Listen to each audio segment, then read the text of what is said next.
Muhim 24 kunning eng muhim va dolzarb xabarlari bilan sizni tanishtirishda davom etadi. Bugun dasturimizda Prezident murojaatida o'zini qozi deb hisoblab tadbirkorlarga bosim qilgan jinoiy to'da haqida gapirdi. Deputatlar qonundan tashqari ishlatilgan 41 trillion so'm xarajatni yashirincha tasdiqlab bergani ma'lum bo'ldi. Yo'l harakati xavfsizligi yo'llardagi kameralardan shaxsiy ma'lumotlar sizib chiqqanini rad etdi. Xitoy harbiylari yangi gipertovushli raketasini muvaffaqiyatli sinovdan o'tkazdi. Putin Ukraina bilan qisman hududlar almashinuviga tayyorligini bildirdi. Prezident murojaatida o'zini qozi deb hisoblab tadbirkorlarga bosim qilgan jinoiy to'da haqida gapirdi. Ma'lum bo'lishicha, ularga sportchilar ham qo'shilgan. Murojaatda shunday deyiladi: tinchlik hukm surgan, qonun ustuvor bo'lgan, fuqarolarning xavfsizligi ta'minlangan joyda investitsiya ham keladi. Bu yerda turizm ham rivojlanadi. Lekin so'nggi paytlarda o'zini qonundan ustun qo'ygan, tadbirkorlarga bosim qilib, ularning biznesini egallab olishga harakat qilayotgan, iqtisodiyotimizga jiddiy putur yetkazadigan murakkab moliyaviy jinoyatlarni sodir etayotgan, o'zini qozi deb hisoblab, odamlar o'rtasida oldi-berdi masalalarini hal qilib yurgan ayrim jinoiy to'dalar ham kuzatilayotganligi qayd etildi. Eng achinarlisi, oson pul topaman degan iltijoda bilagida kuchi bor ayrim sportchilar ham bunday jinoiy to'dalarga qo'shilib qolayotganligi ko'rsatib o'tildi. Yana bir yomon jihati, O'zbekiston fuqarolaridan iborat jinoiy guruhlar ayrim chet el davlatlarda ham mavjudligi yurtimizning xalqaro obro'siga ham salbiy ta'sir ko'rsatmoqda. Eshitib olsin. Hamma bunday jinoiy to'dalar faoliyatiga chek qo'yish kuchimiz ham, qudratimiz ham yetadi. Buni albatta bunga yo'l qo'ymaymiz va buni yo'l qo'yishga butun jamiyatimiz bilan albatta kurashamiz. O'zbekistonda fuqarolarimiz, tadbirkorlarimiz va investorlarni har qanday vaziyatda ham ishonchli himoya qiladigan davlat bor, konstitutsiya bor, qonunlar bor. Deputatlar qonundan tashqari ishlatilgan 41 trillion so'm xarajatni yashirincha tasdiqlab bergani ma'lum bo'ldi. Bu haqda Gazeta.uz nashri xabar berdi. Tuzatishlar ko'rib chiqilgani va qabul qilingani haqidagi ma'lumotlar parlament quyi palatasining rasmiy manbalarida ham e'lon qilinmagan. Ushbu masala yuzasidan majlislar translyatsiyasi ham bo'lmagan. Tahririyatning aniqlashicha, hujjat 2026-yilga mo'ljallangan davlat budjeti va soliq siyosati to'g'risidagi qonun ko'rib chiqilib, qonun qabul qilingan kunlarda, ya'ni 3 va 5 dekabr kunlari muhokama etilgan. Gazetaning so'rovlariga javoban Qonunchilik palatasida dastlab tuzatishlar haqidagi ma'lumotlar parlament saytida joylashtirilgani aytildi. Jurnalist bunday axborot mavjud emasligini qayd etgach, palatada masala tegishli qo'mitada aniqlashtirilishi ma'lum qilingan. 2025-yil uchun davlat budjeti to'g'risidagi qonunga kiritilayotgan o'zgartirishlar qabul qilingani haqida 18 dekabr kuni Senatda ularga ko'rib chiqilayotgan paytda ma'lum qilingan. Belgilangan tartibga ko'ra qonun loyihalari avvalo Qonunchilik palatasida 3 o'qishda ko'rib chiqiladi. Shundan so'ng parlamentning yuqori palatasi Senatga yuboriladi. Iqtisodiyot va Moliya vazirligi yil davomida budjet xarajatlarini oshirish bo'yicha tashabbuslarni parlament muhokamasiga chiqarmagan. Shuningdek, qo'shimcha xarajatlar zaruriyatiga oid asoslovchi materiallarni deputatlarga taqdim etmagan. Davlat budjetiga tuzatishlar kiritish to'g'risidagi qonun loyihasi yil oxirida Qonunchilik palatasiga kiritilgan. Solishtirish uchun Qozog'istonda 2024-yil davomida hukumat budjet parametrlarini 10 marta aniqlashtirgan va har safar tuzatishlar rejalashtirilayotgan xarajatlar bo'yicha deputatlarga izohlar taqdim etilgan holda parlamentda ko'rib chiqilgan. Deputatlar o'sha paytda yangi chaqiriq hujjatni savollarsiz va muhokamalarsiz birdaniga 3 o'qishda qabul qilgan. O'tgan yillarda ba'zi parlament a'zolari savollar bergan.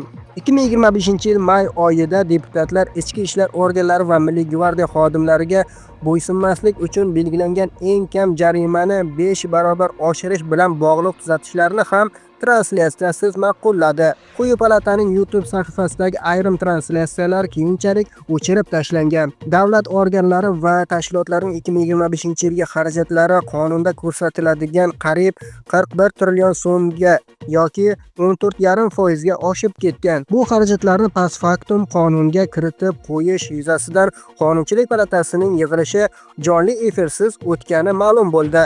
Senatda ham qo'shimcha xarajatlarning 26 trillion so'mga yaqin qismi nimaga ishlatilgani aytildi. Qolgan 15 trillion so'm qanday taqsimlangani esa aniqlashtirilmadi. 2024-yilning yakunida ham davlat organlari va tashkilotlarining 2024-yildagi xarajatlari qonunda yozilganidan 10 trillion so'mga oshib ketgandi. Qonunchilik palatasi davlat budjeti to'g'risidagi qonunni hukumat so'raganidek qilib 9 daqiqa ichida 3 ta o'qishdan o'tkazib bergandi. Bunga biror deputat qarshi ovoz bermagandi.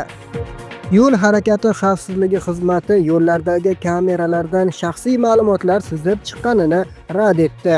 Yo'l harakati xavfsizlik xizmatiga ko'ra, O'zbekiston yo'llardagi harakatni jonli kuzatish alohida yopiq serverlarda amalga oshiriladi va u tizimga hech kim kirmagan. Techkulunch aniqlagan holat esa sinov jarayonidagi qurilmalar qayd etgan qoidabuzarliklar yozilgan ochiq server, dedi yo'l harakati xavfsizligi bo'limi boshlig'i Suhrob Tursunov. 23-dekabr kuni AQShning Techkuluk nashri kiber xavfsizlik nuqsoni tufayli O'zbekistondagi yo'l hodisalari, inson yuzi va avtomobil raqamlarini kuzatish tizimining yuzlab kameralari internetda ochiq qoldirilgani haqida yozgandi. 24-dekabr kuni Suhrob Tursunov ommaviy axborot vositalari vakillari bilan uchrashuvda bu da'voni rad qildi. Xitoy rahbari yangi gipertovushli raketasini muvaffaqiyatli sinovdan o'tkazdi. Xitoy harbiy kuchlari DF-27A nomli yangi gipertovushli raketaning muvaffaqiyatli sinovi o'tkazilganligini ma'lum qildi. Raketaning uchish masofasi 8000 kilometrgacha yetadi. Tezligi esa 8,6 maksni tashkil etadi. Sinov davomida raketa 2100 kilometr masofani atigi 12 daqiqa ichida bosib o'tgan. Bu ko'rsatkich Xitoyning gipertovushli texnologiyalar sohasidagi imkoniyatlari juda yuqori ekanini namoyon qiladi. Tahlilchilarning fikriga ko'ra, DF-27A Xitoyning strategik tiyib turish salohiyatini yanada kuchaytirib, global harbiy muvozanatga ta'sir ko'rsatishi mumkin. Putin Ukraina bilan qisman hudud almashinuviga tayyor. Rossiya prezidenti Vladimir Putin hali ham Ankorajda o'tgan sammitda kelishib olingan yon berishlarga borishga tayyor. Bu haqda u payshanba kuni 25-dekabrda Davlat kengashi majlisida aytgan, deb yozadi Kommersant gazetasi. Ukrainaning Strana Yua nashri qayd etishicha va boshqa ommaviy axborot vositalari avvalgi xabarlardan ham ko'rinib turibdiki, gap Kreml 2022-yil kuzida bosib olingan hududlarda o'tkazilgan referendumlar natijasiga tayanib, Rossiya qismi deb e'lon qilingan Zaporojye va Xerson viloyatlari hududlaridan Ukraina qo'shinlarini olib chiqish talabidan voz kechish haqida bormoqda. Kommersant ma'lumotlariga ko'ra, Davlat kengashi majlisida Putin eng ko'p AQSh va Ukraina bilan urushni to'xtatish rejasi bo'yicha olib borilayotgan muzokaralar jarayoni haqida gapirgan. Xususan, u Rossiya tomonidan ham qisman hudud almashinuvi mumkin ekanini istisno qilmagan. Vladimir Putinning aytishicha, hozir Rossiya va AQSh tomonlari Zaporojye atom elektr stansiyasini birgalikda boshqarish masalasini muhokama qilmoqda. Xususan, go'yoki AQSh tomoni stansiyada mining masalasiga qiziqqan, shuningdek Ukrainaga elektr energiyasi yetkazib berishni muhokama qilishni boshlagan. Ukraina mutaxassislari Zaporojye atom elektrostansiyasi ishlashi mumkinmi degan savolga Rossiya Federatsiyasi prezidenti ular hozir ham u yerda ekanini, faqat endi ularning pasportlari Rossiyaniki deb javob bergan.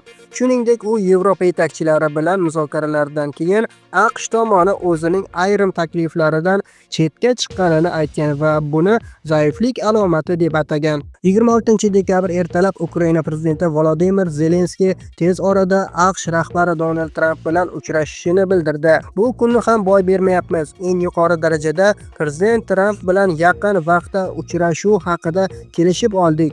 Yangi yilgacha ko'p narsa hal bo'lishi mumkin, deb yozgan u o'zining Telegram kanalida. Ukrainaning The Kyiv Post gazetasi manbalaridan biriga ko'ra, hamma narsa rejadagidek ketsa, uchrashuv 28-dekabr kuni bo'lib o'tishi mumkin. Noyabr oxirida Tramp Zelenskiy va Putin bilan faqat mamlakatlar o'rtasida tinchlik kelishuvi, ya'ni yakuniy bo'lgan va yakuniy bosqichga kelib qolgan taqdirdagina uchrashishga tayyorligini bildirgan edi. Bugunchalik sizlarga yetkazmoqchi bo'lgan xabar va yangiliklarimiz shulardan iborat edi. Muhim 24 sahifalarini kuzatishda davom eting.